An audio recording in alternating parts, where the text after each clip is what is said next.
Central to the gospel El of plan de Jesus. salvación del Padre es fundamental en el Evangelio de Jesucristo para el progreso eterno de sus hijos. Este plan, que se ha explicado en la revelación moderna, nos ayuda a comprender muchas cosas que afrontamos en la vida mortal. Mi mensaje se centra en la función esencial de la oposición en este plan. El propósito de la vida mortal para los hijos de Dios es ofrecerles las experiencias necesarias para progresar hacia la perfección y finalmente lograr su destino divino como herederos de la vida eterna. Como nos enseñó el presidente Monson poderosamente esta mañana, progresamos por medio de decisiones, al ser probados para demostrar que escogeremos guardar los mandamientos de Dios. Con el fin de ser probados, debemos disponer del albedrío para elegir entre varias alternativas.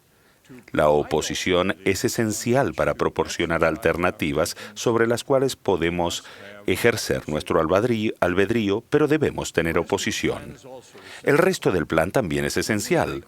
Cuando tomamos decisiones incorrectas, como inevitablemente lo haremos, el pecado nos mancha y debemos limpiarnos para avanzar hacia nuestro destino eterno. El plan del Padre proporciona la manera de hacerlo, la manera de satisfacer las eternas exigencias de la justicia. Un Salvador paga el precio para redimirnos de nuestros pecados.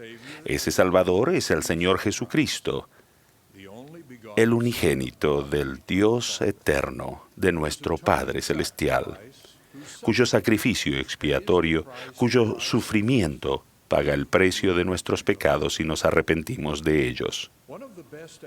Una de las mejores explicaciones de la función planificada que cumple la oposición se encuentra en el Libro de Mormón en las enseñanzas de ley a su hijo Jacob.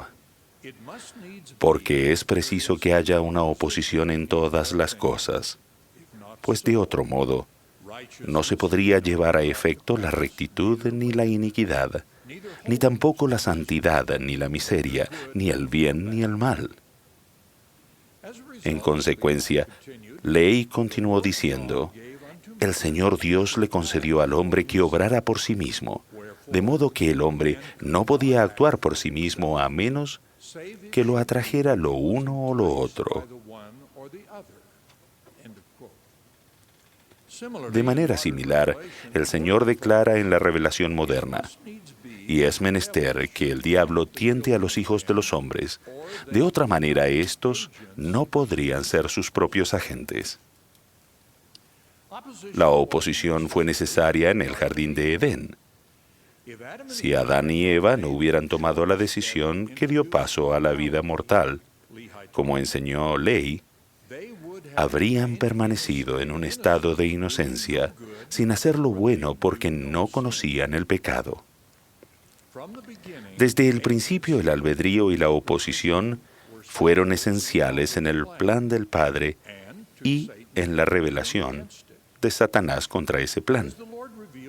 En el concilio de los cielos, como el Señor le reveló a Moisés, Satanás pretendió destruir el albedrío del hombre. Esa destrucción era la consecuencia natural de las condiciones de la propuesta de Satanás.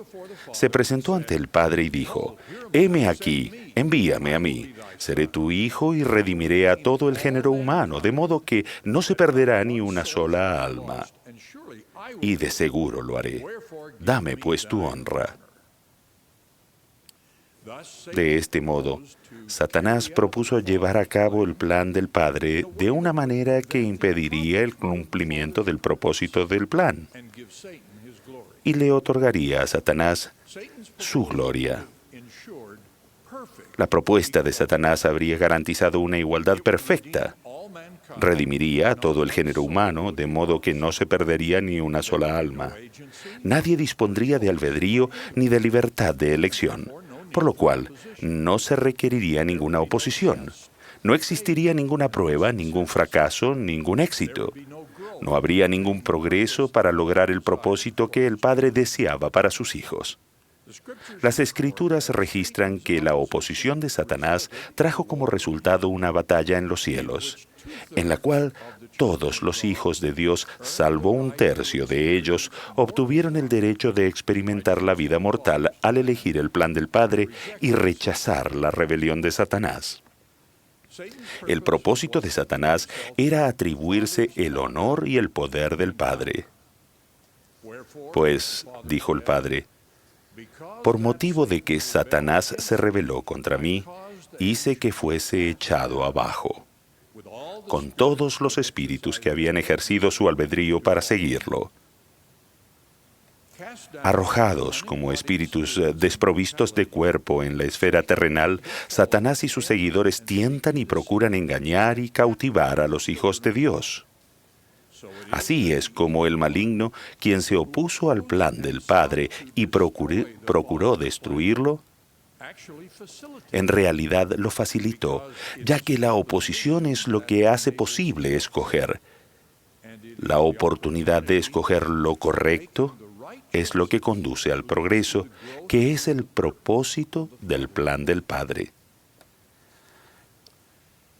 Resulta significativo destacar que la tentación de pecar no es la única clase de oposición en la vida mortal. El padre Ley enseñó que si la caída no hubiera tenido lugar, Adán y Eva habrían permanecido en un estado de inocencia sin sentir gozo porque no conocían la miseria. Sin la experiencia de la oposición en la vida mortal, todas las cosas necesariamente serían un solo conjunto, en el cual no habría felicidad ni desdicha. Por eso, el padre Ley prosiguió diciendo, después de que Dios hubo creado todas las cosas, para realizar sus eternos designios en cuanto al objeto del hombre, era menester una oposición. Sí, el fruto prohibido en oposición al árbol de la vida, siendo dulce el uno y amargo el otro. Su enseñanza sobre esta parte del plan de salvación concluye con estas palabras. He aquí, todas las cosas han sido hechas según la sabiduría de aquel que todo lo sabe. Adán cayó para que los hombres existiesen, y existen los hombres para que tengan gozo. La oposición en las difíciles circunstancias que afrontamos en la vida mortal también forman parte del plan que impulsa nuestro progreso en esta vida. Todos nosotros experimentamos situaciones de oposición que nos ponen a prueba. Algunas de esas pruebas son tentaciones para que pequemos, y algunas son desafíos de la vida mortal no relacionados con el pecado personal. Algunas son inmensas y otras son pequeñas. Algunas son continuas y otras no son más que episodios. Ninguno de nosotros está exento. La oposición nos permite progresar hacia lo que nuestro Padre Celestial desea que lleguemos a ser. Después de que José Smith terminara de traducir el Libro de Mormón, todavía le faltaba encontrar quien lo publicara. Eso no era fácil. La complejidad de este extenso manuscrito y el costo de impresión e encuadernación de miles de ejemplares era intimidante. José se dirigió en primer lugar a E.V. Grandin, quien tenía una imprenta en Palmira, pero él lo rechazó. Entonces recurrió a otra imprenta en Palmira, la cual tampoco aceptó. Se desplazó a Rochester, a 40 kilómetros, y se puso en contacto con el editor más prominente de la parte oeste del estado de Nueva York, quien también lo rechazó. Otro editor de Rochester estaba dispuesto, pero las circunstancias hicieron que esa alternativa fuera inaceptable. Habían pasado semanas y José seguramente estaba desconcertado por la oposición que afrontaba para cumplir el mandato divino. El Señor no lo hizo fácil, pero sí lo hizo posible. La quinta tentativa de José, una segunda petición al editor Grandin de Palmira, fue la definitiva. Años después estuvo encarcelado en penosas circunstancias en la cárcel de Liberty durante muchos meses. Cuando oró para pedir consuelo, el Señor le dijo, «Todas estas cosas te servirán de experiencia y serán para tu bien».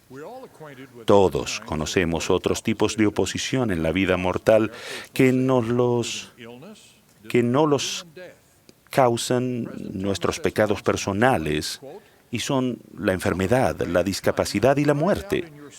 El presidente Monson explicó: algunas de ustedes han clamado en su sufrimiento preguntándose por qué nuestro Padre Celestial permite que pasen por aquellas pruebas que están afrontando. No obstante, nuestra vida mortal nunca se concibió para que fuera fácil ni continuamente agradable. Nuestro Padre Celestial sabe que aprendemos, progresamos y nos refinamos mediante desafíos difíciles, pesares desgarradores y decisiones complicadas. Cada uno de nosotros experimentamos días oscuros cuando nuestros seres queridos fallecen, momentos dolorosos cuando perdemos la salud, sentimos el desamparo cuando aquellos a quienes amamos parecen habernos abandonado. Esas y otras tribulaciones nos plantean la verdadera prueba de nuestra capacidad para preservar y perseverar. Nuestros esfuerzos por mejorar la manera en que observamos el día de reposo representa un ejemplo de oposición menos angustioso. Tenemos el mandamiento del Señor de honrar el día de reposo y algunas de nuestras elecciones pueden quebrantar ese mandamiento. Sin embargo, otras elecciones sobre cómo pasar el tiempo en el día de reposo son simplemente una cuestión de si haremos algo que solo es bueno, o algo que es mejor, o aún algo excelente. Para ilustrar la oposición que ocasiona la tentación en el Libro de Mormón, se describen 3 métodos que el diablo utilizará en los últimos días. En primer lugar, enfurecerá el corazón de los hijos de los hombres y los guiará a la ira contra lo que es bueno. En segundo lugar, los pacificará y los adormecerá a los miembros con seguridad carnal diciendo: Sión prospera, todo va bien. En tercer lugar, nos dirá: no hay infierno. Y yo no soy el diablo porque no lo hay, y por lo tanto no existe ni el bien ni el mal. Por motivo de esta oposición se nos advierte que no seamos reposados en Sión. Parece que la Iglesia en su divina misión y nosotros en nuestra vida personal afrontamos actualmente una oposición creciente. Quizá a medida que la Iglesia aumenta su fortaleza y nosotros como miembros aumentamos nuestra fe y obediencia, Satanás incrementa la fuerza de su oposición para que sigamos teniendo oposición en todas las cosas. Parte de esta oposición procede incluso de miembros de la Iglesia. Algunos que emplean el razonamiento o la sabiduría personal para resistirse a la guía profética y se designan a sí mismos con una etiqueta que han tomado prestada de entidades constituidas por votación: la oposición leal. A pesar de lo apropiado que pueda ser esto para la democracia, no existe justificación alguna para este concepto en el gobierno del reino de Dios, donde se honran las preguntas pero no la oposición. Como ejemplo adicional, hay muchas cosas en la historia de la Iglesia en los primeros tiempos, como lo que José Smith hizo o no hizo en cada circunstancia, que algunos utilizan como base para ejercer oposición. A todos les digo: ejerzan la fe y pongan su confianza en las enseñanzas del Salvador, de que los conoceremos por sus frutos. La Iglesia está haciendo grandes esfuerzos por ser transparente con los registros que tenemos. Pero después de todo lo que podemos publicar, nuestros miembros se quedan a veces con algunas preguntas básicas que no pueden resolverse por el estudio. Esa es la versión de la oposición en todas las cosas de la historia de la Iglesia. Algunas cosas solo se pueden aprender por la fe. Nuestro mayor sostén debe ser la fe en el testimonio que hemos recibido del Espíritu Santo. Dios rara vez infringe el albedrío de alguno de sus hijos, interviniendo contra unos para aliviar a otros. Lo que sí hace es aligerar las cargas de nuestras aflicciones y fortalecernos para que podamos soportarlas, como lo hizo en beneficio del pueblo de Alma en la tierra de Elam. No impide todas las catástrofes, pero sí contesta nuestras oraciones, como lo hizo con el ciclón de inusitada potencia que amenazó con impedir la dedicación del templo de Fiji. O mitiga los efectos, como lo hizo en el ataque terrorista que llevó muchas vidas en el aeropuerto de Bruselas, pero solo hirió a 4 de nuestros misioneros. En medio de toda oposición en la vida mortal, Dios nos ha asegurado que consagrará nuestras aflicciones para nuestro provecho. También se nos ha enseñado a comprender nuestras experiencias mortales y sus mandamientos en el marco de su gran plan de salvación, el cual nos indica el propósito de la vida y nos da la certeza de la realidad de un Salvador, en cuyo nombre testifico de la veracidad de estas cosas. El nombre de Jesucristo. Amén.